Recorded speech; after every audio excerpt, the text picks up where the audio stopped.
नमस्कार साथियों, बजट 2025-26 के लिए इनकम टैक्स नई स्लैब्स का ऐलान हुआ है और इसमें एम्प्लॉइज़ को कितना फ़ायदा होने वाला है आज के इस वीडियो में हम संक्षेप में जानेंगे। तो यहाँ पे हम देख पा रहे हैं कि एक एम्प्लॉई है जिनका ग्रोस जो कुल वेतन है 12,32,829 रुपये है और यहाँ पे इनका टैक्स बन रहा है। अभी जो टैक्स इस वित्तीय वर्ष में टैक्स बन रहा है वो है 76,622 रुपये। यहाँ पे स्टैंडर्ड डिडक्शन के बाद में 11,57,830 ये बचते हैं। तो अभी की रेट से यहाँ टैक्स बन रहा है 76,622 का। तो इन एम्प्लॉइज़ को अगले साल ये पे नहीं करना होगा, यानी सीधा 77,000 रुपये का इनको बेनिफिट है। इसके अलावा अन्य और उदाहरण देखते हैं हम। यहाँ पे जिनकी भी आय 12 लाख को यहाँ क्रॉस नहीं कर पा रही है, यानी यहाँ स्टैंडर्ड डिडक्शन के बाद में 12 लाख से अगर 1 रुपया भी अधिक हो रहा है तो उनके यहाँ टैक्स की कैलकुलेशन है वो शुरू हो जाएगी, क्योंकि उनको 0 से 4 तक तो कोई टैक्स नहीं देना होगा, लेकिन 4 से 8 उनको 5% टैक्स देना होगा, 8 से 12 उनको 10 देना होगा, फिर 12 से 16 तक उनको 15 देना होगा। ऐसे उनका टैक्स स्लैब है वो शुरू हो जाएगा। कई साथियों में ये भ्रम है कि 12 लाख तक की इनकम तक कोई टैक्स नहीं है, 12 से ऊपर जो आय होगी केवल उस पे टैक्स होगा। ऐसा नहीं है। 12 लाख से अगर 1 रुपये भी अधिक राशि बनती है स्टैंडर्ड डिडक्शन के बाद तो उस एम्प्लॉइज का टैक्स बनेगा।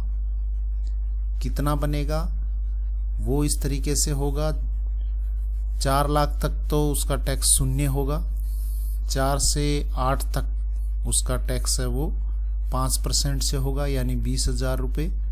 फिर 8 से 12 तक उसका टैक्स है वो 10% होगा, यानी 40,000 रुपये।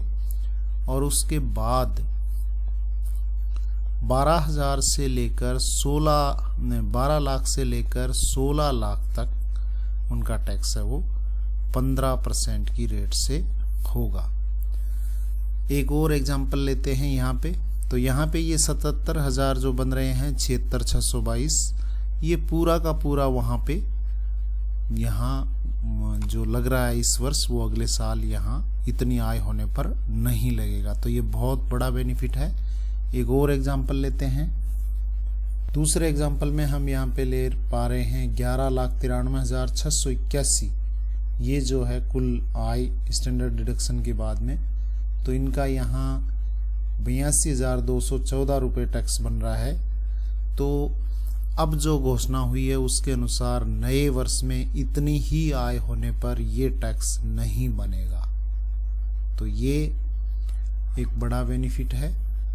हालांकि इनकी आय न्यू ईयर में बढ़ने पर जैसे ही 12 को क्रॉस कर लेगी तो यहाँ पे टैक्स बन जाएगा, लेकिन 12 को जब तक क्रॉस नहीं होगी स्टैंडर्ड डिडक्शन कटने के बाद, यानी 12,75,000 में से 75,000 डिडक्ट कर दिए तो 12 लाख तक अगर ये बनती है आय टोटल तो उनके टैक्स है वो नहीं बनेगा। और एग्जांपल लेते हैं यहाँ। तो अमूमन यहाँ समस्त कर्मचारी जो अभी टैक्स पेयर है सबको लाभ हुआ है।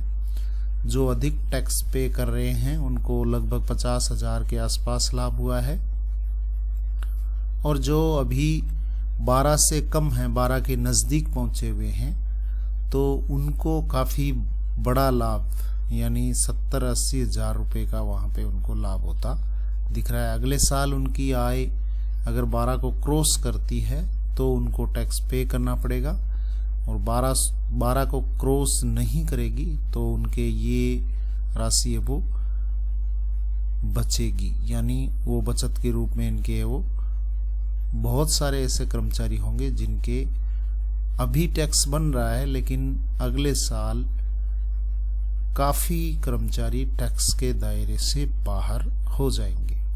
तो आज के लिए बस इतना ही। Thank you very much. जय हिंद, जय भारत।